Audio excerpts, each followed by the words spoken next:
Good afternoon.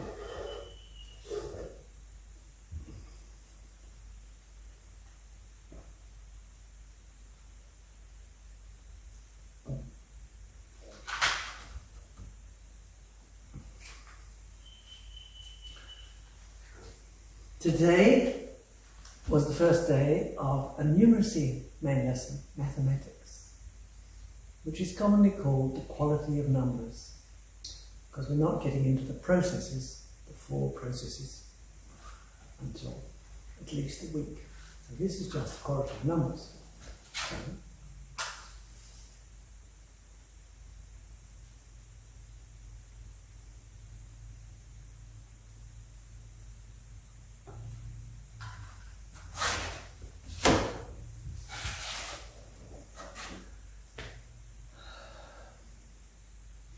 Today we told the story for number 1.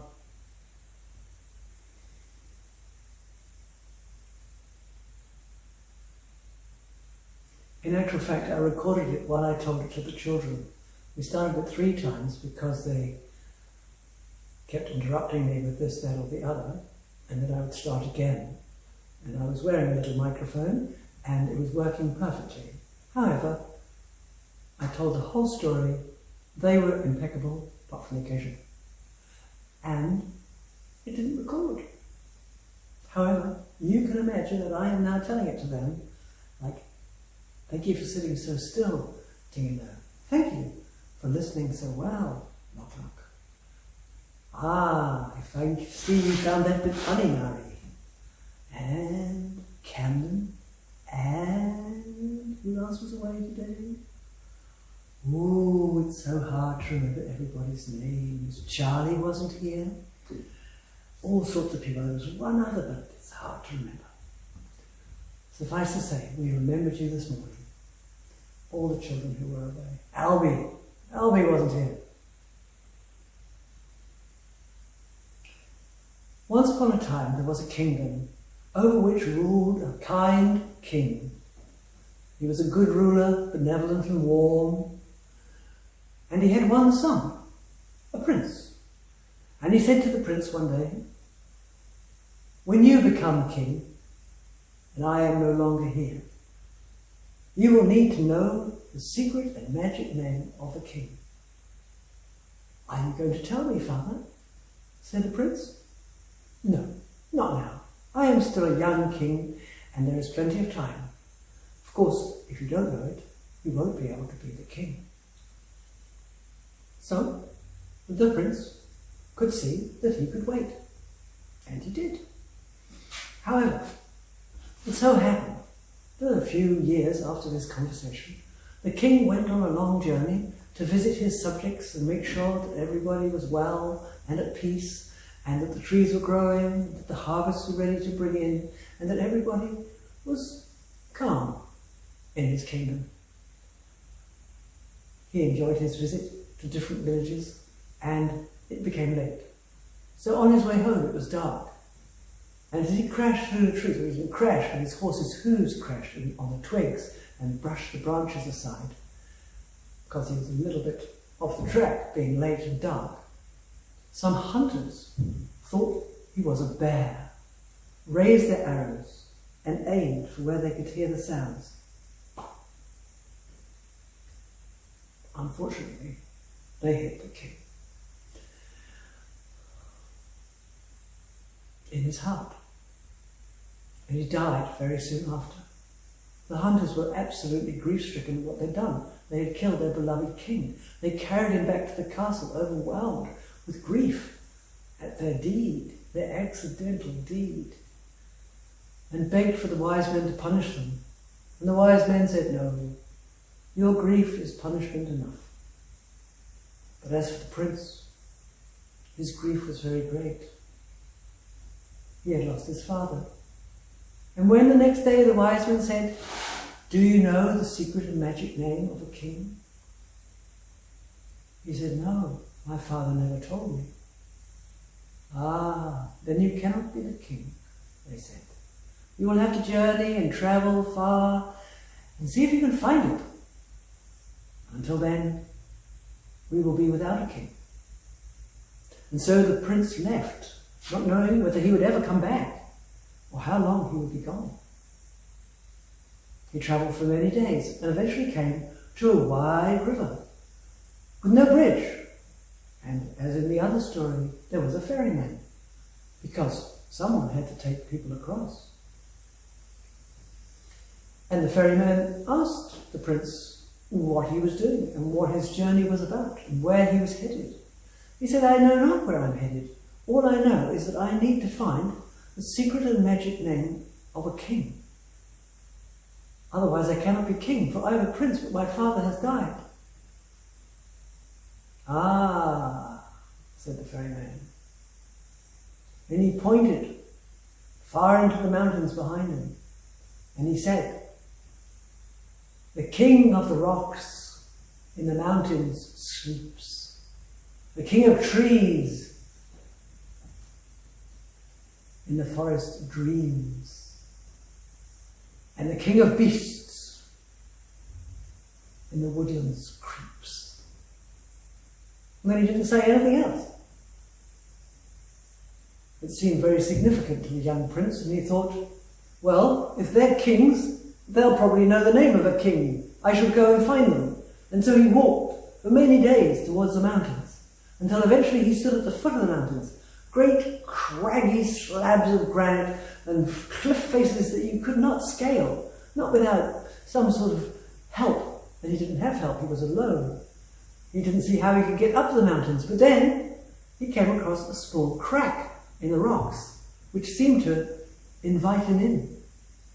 And so he went in. It was dark. He could feel the walls of the narrow passageway through the rocks. It did seem like a pathway. And it was quiet.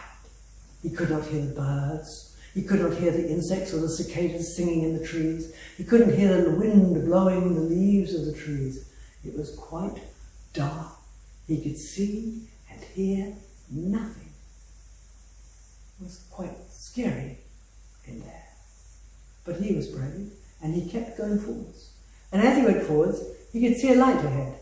And as he went forwards, the path widened until suddenly he was in a huge hall, high and wide. And there he could see some enormous feet made of rock. He looked up and saw that there in front of him was indeed the king of the rocks. He could barely see his head, it was so far up, and he was made of solid rock, and his eyes were closed. And all around him were jewels, bright, glistening, flickering lights from the jewels, opalescent and luminescent and beautiful, and all gathering the stones and bringing piles of them, for the king of the rocks were the gnomes. Each one had a little pickaxe and a light and a sack, and they were running down the different passageways and gathering up jewels and picking them out and working. "We will work with our will, with our strength and our skill." They were very, very busy and very happy. And when they saw the prince, they gave him a pick, they gave him a light, they tried to encourage him to come and pick at the edges of the cliffs and the passageways with them. And he said, "I've come to ask the king of the rocks a question." And they laughed, and they giggled, they did cartwheels, they danced, they sang, they were very amused. And then the prince said, "King of the rocks, what is the name of the secret and magic name of a king?" But there was silence, apart from the gnomes laughing and whispering and saying it sounded like, "He sleeps, he sleeps, he sleeps." And then they did more cartwheels and more dances and sang and laughed and asked them to join in and play with him. And he thought, the king of the rocks is asleep. The ferryman said he was asleep. I shall have to travel on. So he farewelled the gnomes, who cheerfully went back to work and waved him goodbye. When he came out of the cliffs on the mountains, he had to walk for many days until he found the most enormous forest. And in a clearing, he saw an enormous oak tree, one enormous oak tree. And the roots, or were they roots? Maybe they were feet.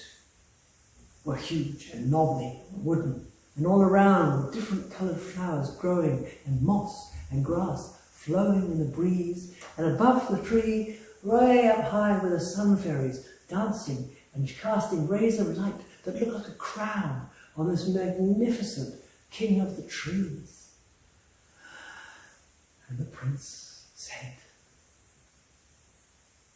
"King of the trees, do you know the secret and magic name of the king?"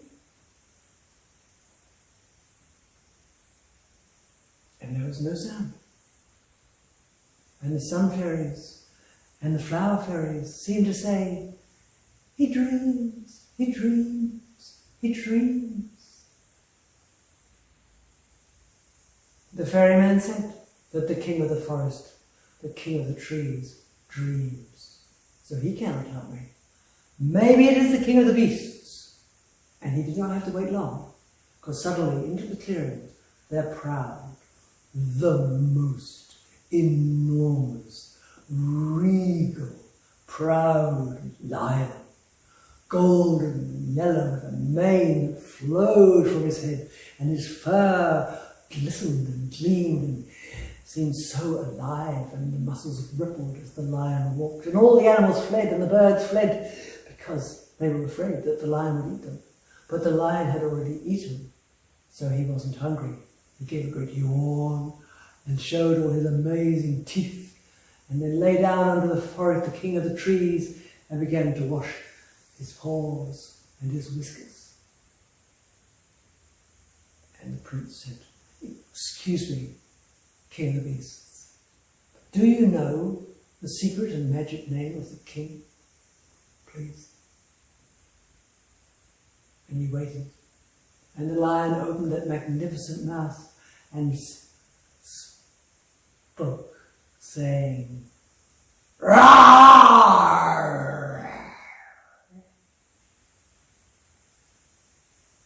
And that was all he ever said, because he did not speak in words, not like the prince, not like you and me. And now the prince had a heavy heart, because he had gone to all the three and did not have the answer. He wandered, he didn't know really where, because he had no sense of where to go, when suddenly he found himself once more beside the river. The same river, with the same ferryman, the old man with a white beard, rowing with the oars. And the ferryman said, "Prince, did you find the answer? What is the secret and magic name of the king?" And the prince said, "Alas, I am not a rock, I am not a mountain, I am not a tree, I am not a beast, I am..." "That's it," said the ferryman, and he pulled on the oars extra hard, and the boat sort of leapt through the water. "That's it! Said the prince. "Yes," said the ferryman, "I am the king." "Yes," said the ferryman, "I is the name, the secret and magic name of the king. Only you can call yourself that name. I. There is only one of you and only one of me, and each of us is I." And so the prince returned to the palace of his father and walked in, and the wise men could see that he knew the name of the king. They bowed, and the prince said, "I am the king." And he stood very proud, because he knew the secret and magic name of the king. And he ruled very well. And that is the story of the secret and magic name of the king. It's a story for number one. There's only one of me, and only one of you, one of you, one of you. Each of us unique and very special.